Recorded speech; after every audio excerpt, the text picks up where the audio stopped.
that, but the blood center wants you to reach out to them. And when you go through the procedure, it's very similar to giving blood. It takes less than an hour, and they will take blood out, take the part of that blood that they need, the plasma, and then give you your blood back. And so it's no more difficult than giving blood. And so it will make a huge difference in the lives of our current Houstonians that are critically ill in intensive care units. And I encourage everyone to take advantage of this.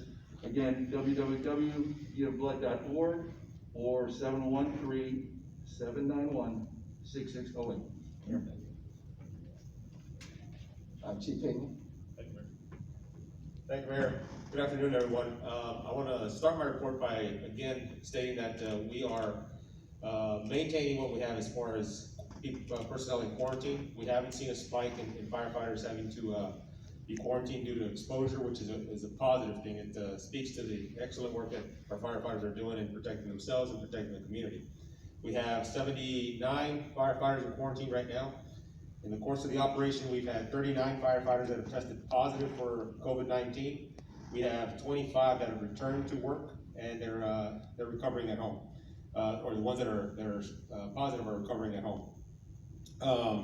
As Dr. Purse mentioned, we have firefighters that are participating in the nursing home project, and our scope and our mission is expanding a little bit. Staffing is adequate right now. We are maintaining every apparatus that we have available staffed up, which is a positive thing, but we are being stretched thin. But this project with the nursing homes is important. We, as the mayor mentioned, we have to protect those most vulnerable in our community, and we know that trying to get ahead of it and preventing the spread in these homes is going to go a long way. It's going to pay dividends. The other thing I want to mention is that we do have 7 personnel from the Houston Fire Department deployed to Polk County to assist with the tragedy that they have over there. Very proud of those individuals that are assisting out there. Please keep them in your thoughts and your prayers, and hope for a quick recovery in that region and a safe return for our firefighters home. In regards to the occupancy task force, in the last 24 hours, we've had 32 complaints that we've looked into. I'm happy to report that over 99% of the complaints that we've responded to in regards to the stay-home order, and there's been hundreds of those in the last 4 weeks, that the majority of those, if not all of them, have been resolved without citations, and assisting the community in understanding what the stay-home order is and achieving voluntary compliance. So we're very happy about that. Our goal again is to educate and inform, not necessarily to cite. And thankfully, we haven't had to do that in over 99% of the cases. So we hope that continues. Thank you. That's my report. Great.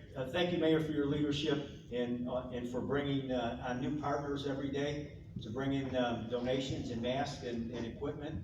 I'd also like to thank Director Buggs, Susan Christian, and Director Gabe for helping out and assisting with the vulnerable community. These are folks that don't have access to the masks and the food supply chain like most of us have. And this is just another way to keep our vulnerable community who are most at risk safe during this crisis. The Office of Emergency Management has been coordinating all the purchased PPE and the donated PPE and distributing that to the first responders and healthcare professionals and other essential city employees. It's a full the donated supplies. Thank you, Mayor. Thank you. Equity response team in terms of the mask distribution. Thank you, Mayor. Yes, we are starting to hear back from many people who want to help the vulnerable populations by bringing masks to the city for the distribution. We're truly and sincerely grateful for that. The best way we can do this, though, is through our community partners. We want to keep the amount of person-to-person contact to a minimum. And the other thing we are asking everyone to do to help us make sure that we have enough supply to get to the most vulnerable is for you to look in your own homes and get bandanas and other cloth and make your own. Dr. Purse shared that earlier about the simplicity of doing it. When we get that 1 million masks from all of the churches, 1,000 churches in the Houston area, we want to make sure we're able to distribute them to the people who are most in need. We all live here in Texas. We get bandanas for everything. So please, go through what's in your home, find what you have, wash it up, and get to work on turning it into a bandana. It's as easy as using a mask. It's as easy as using a bandana and rubber bands to turn it into a mask that will keep you safe when you're out in public. Thank you so much. Thank you, and at this point, we'll take any questions you may have. Judge Hidalgo said an hour ago the curve has flattened. Have we hit our peak? I talked to Dr. Peter Hortez this morning, and they're indicating that if we haven't hit it, we're certainly there, but it does appear that things are flattening out. And when we look at all the numbers, all the numbers are favorable, but all of the numbers also, they carry a caveat, and that is assuming we continue with our social distancing and proper hygiene, wearing our face covering, then it seems like the numbers are flattening out. So the numbers are favorable. As you know, for 4 consecutive days we went without any deaths. We're reporting 1 today, and so Houston's count is at 35. So Dr. Persh, well, you know. So we look at the data from a number of different angles. We talk about the case count that we report to you every day. We've talked a number of times about how that can be unreliable. We've also been in contact, and in fact in the conference call this morning, with members from the Texas Medical Center. And then in my other role with the Southeast Texas Regional Advisory Council, we look at similar data from a different angle. So the Texas Medical Center looks at for those member institution systems, so the Memorial Hermann system, the St. Luke system, the Methodist and Harris Health systems. SETRAC looks at it for all hospitals by county and across the 25 county region. And what both of those views of the hospital data is suggesting is that the in-hospital population of patients who are diagnosed with COVID disease seems to have flattened off. It seems to have flattened off for, depending on exactly where you look, 1, maybe 2 weeks now. What to keep in mind, however, is that as patients recover and are discharged either from the ICU or from the hospital, in order for that number to remain, that means somebody else got admitted. So we've not, if you think of a peak as a, going up and then coming down, we're not coming down yet. We've plateaued, which means that all the things that the Houstonians are doing, face coverings, hand washing, small groups, all of the things that we're doing means that we are right now at the same pace as the power of this virus. So we're not on the downside yet. Hopefully we'll get there. But what everyone is doing, congratulations. Keep doing it. Don't take your foot off the brake. It's working. One more. Can you put a number on the upcoming city budget deficit amount? That budget deficit will be anywhere between 170 to $200 million in terms of the deficit that we're trying to close.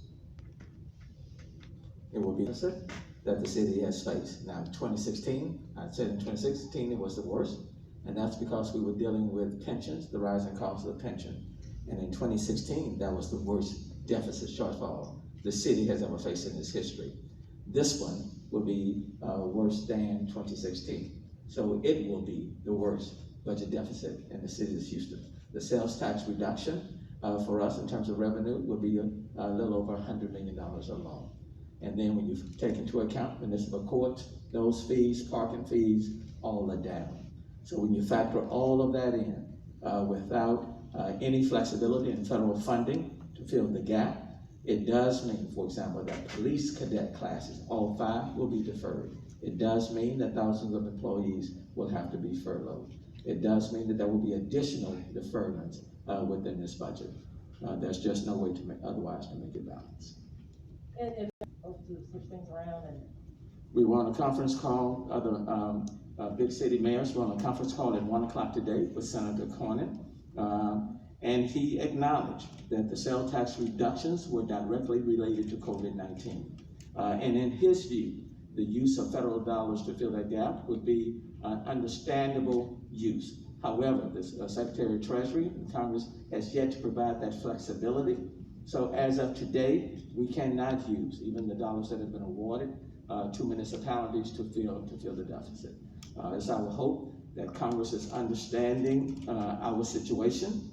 And it's not just Houston, it's across the board in almost every city throughout the United States. Congress has provided additional dollars to replace revenue lost by companies in the private sector and others. for the city of Houston, other municipalities, no exception. We have lost revenue, but we have yet to receive that flexibility. And as people think about reopening the economy, bear in mind the Houston, the governmental entity represents the infrastructure behind these businesses opening up. And quite frankly, if we are having to defer police cadet classes, that goes directly to public safety. Same thing with respect to our firefighters, directly to public safety. Solid waste, that goes directly to your health. Sanitation, critically important. In terms of permitting, that goes directly to providing permits in a timely fashion to businesses who want to engage in residential financing. We must balance, we cannot borrow. On the issue of testing, Mayor, pop-up testing facilities in the outlying suburbs, today and I guess this weekend, but apparently Texas still 49th in testing, and we're already talking about opening back up. I mean, retail to go started today, Monday, the governor's supposed to have a big announcement. Given the fact that we're still almost last in testing, do you feel like? That's my concern. My concern is that that doesn't mean the virus is not prevalent in our community. The virus is still here, and the virus is still not under control. Okay, so you can open up, but it's like you're flying, but you're not. You're flying, but you're flying blindly, and you're hoping and praying that the virus is not prevalent. And we had a visit with some of the strike force members on the governor's task force this morning. So we want to get back to business as well. But I think in the county to extend the stay-at-home order, and what can the city do about rent assistance?